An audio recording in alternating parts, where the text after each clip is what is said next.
Hi everybody.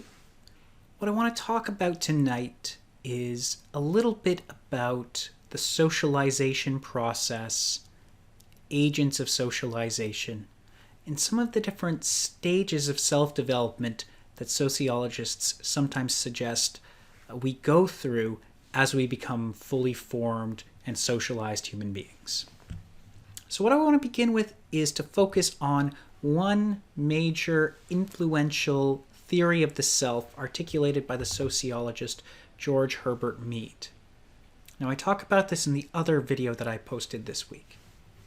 George Herbert Mead's theory of the self essentially posits that we each have two different aspects of ourselves. The first is what he calls the I. This is the unsocialized self, the element of ourselves that is spontaneous, creative, impulsive. The other aspect of ourself is what he calls the me, our socialized self.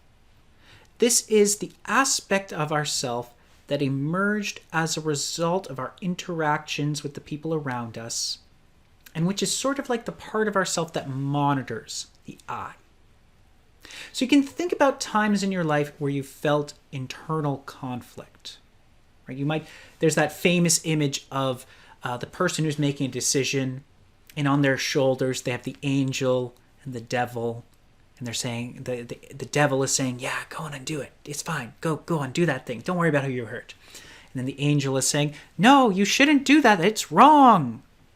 Right? That's an image of a situation that we've probably all been in at one time or another, where we feel internal conflict, where we're faced with a decision and we feel competing impulses within ourselves. We want to do something, but maybe we don't want to pay the social price. Right? So for example, you see something that you really want, a beautiful piece of jewelry, but you don't actually have the money to pay for it. If you could do this and not have to pay the consequences, would you take that piece of jewelry? The very fact that we don't just follow our impulses, that even in circumstances where we think we're unlikely to get caught, we don't just follow what we might say, refer to as our base desires, suggests that there's some internalized version of the other inside of ourselves. There's some version of the norms and conventions and rules and regulations of our society that each one of us has internalized. This is the kind of thing that Mead's theory of the self is pointing to. And his claim is that as we grow up, the socialized self, this me, becomes stronger and more refined. If you look at very young children, you can tell that they have already a very powerful version of the I. You can see how young children are quite spontaneous and creative, and they have a really hard time restraining themselves from following their impulses. Right? Like if my daughter wants to do something, it is so hard to convince her not to do it. Right? And not that she wants to do anything bad, but just, eat a cookie. Very difficult for it to say, no, don't eat it right now. You need to wait until after dinner. Right? She needs our external monitoring, our external regulation in order to prevent her from just eating the cookie right away. But as people get older, they become, most of the time, better and better at regulating themselves and acting in a way that's socially appropriate.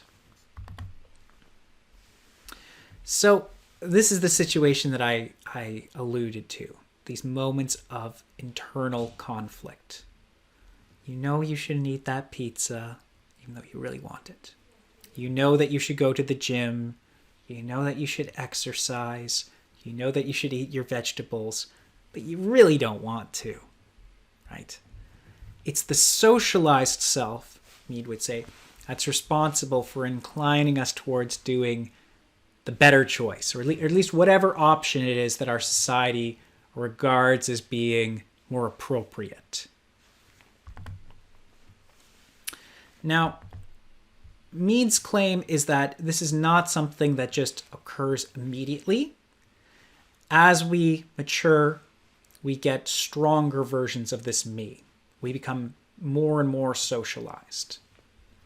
When we're very young, we're in what Mead calls the preparatory stage, from about ages 0 to 3. Preparatory in the sense that we're getting ready to become social creatures. We're getting ready to enter the world. Right? During this time, children tend to imitate what others are doing, but they generally don't know what these imitations mean. So for example, you can see in this picture the kid who's pretending like they're talking on the phone. They may not really have a concept of what it actually means to talk on the phone with another person. They just see their parents doing these things, or the adults or other children doing these things around them, and then they mimic them. Generally, what children want to do at this point is please whoever their significant others are, often parents or any other guardians that are sufficiently influential in their lives. This is the time in a person's life where Mead claims the I develops and the me is just starting. It's in really, really early nascent form. The next level of self-development occurs when children get to be about kindergarten age, during what Mead refers to as the play stage, which occurs between about ages 3 to 5. This is the time in which children start to learn a little bit more about themselves and the world around them by playing. And if you look at what the games that children play, it is almost always some sort of mimicry of adults. Right? In almost everything that they're doing, there's some kind of mimicking of adult behavior, often in a really, what from an adult's perspective looks like a really humorous way. Right? Children during this phase love to assume the roles of others. Right? They often really enjoy wearing costumes, pretending to be someone, pretending to be like a firefighter or a doctor or something like that. And this is when the me starts to develop, where children start to get this sense of how they are seen by others, of what expectations their peers and their elders have of them. And that actually influences their behavior. And they start to imagine playing the part of different characters in the world. Right? They can just separate at some level between who they are and the character that they're playing. The next level occurs when children enter about elementary school age, during what's sometimes called the game stage. During this time, children learn to take on multiple roles at the same time. Right? They recognize that it's possible to be, for example, a student, a child, a friend, all at the same time. That it's not that you leave one role behind as you take on another. You can actually be multiple things simultaneously. Children during this time also start to understand their position as a part of a larger whole. Right? So they can actually engage in team activity. If you look at really young children when they try to play something like soccer, it's kind of hilarious.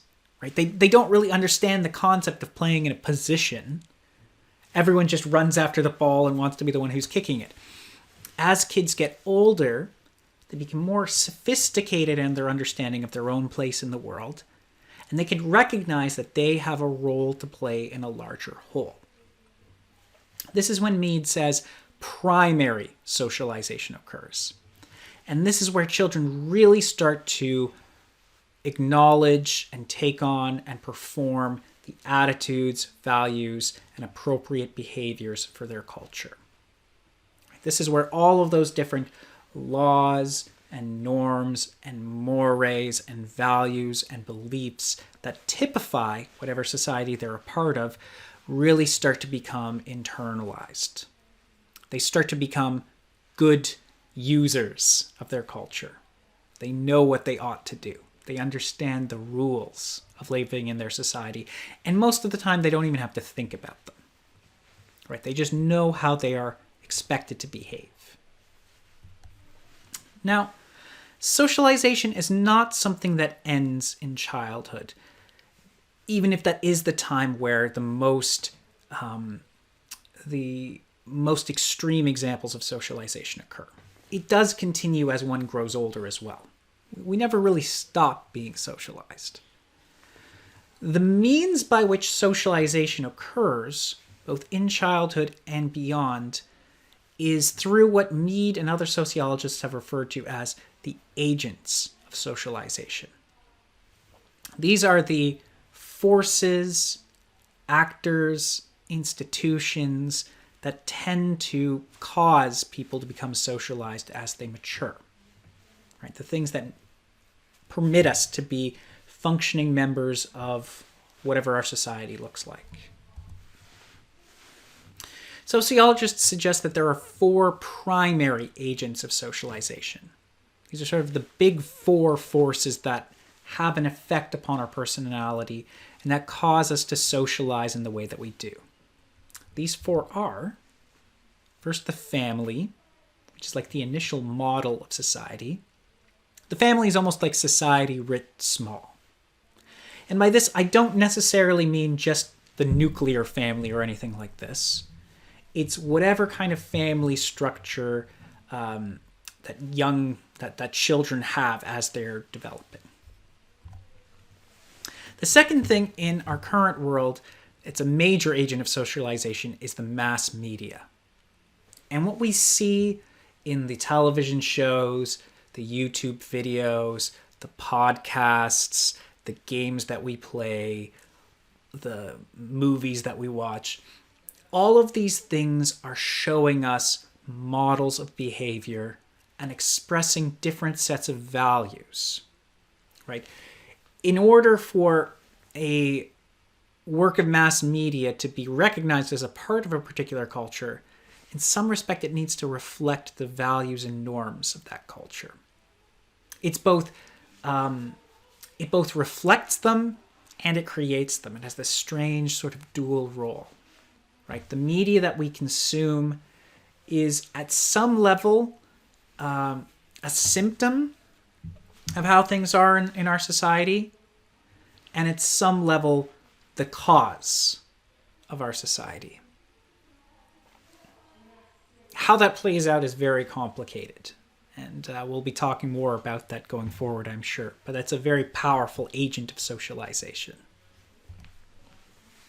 The third primary agent of socialization is a child's peers.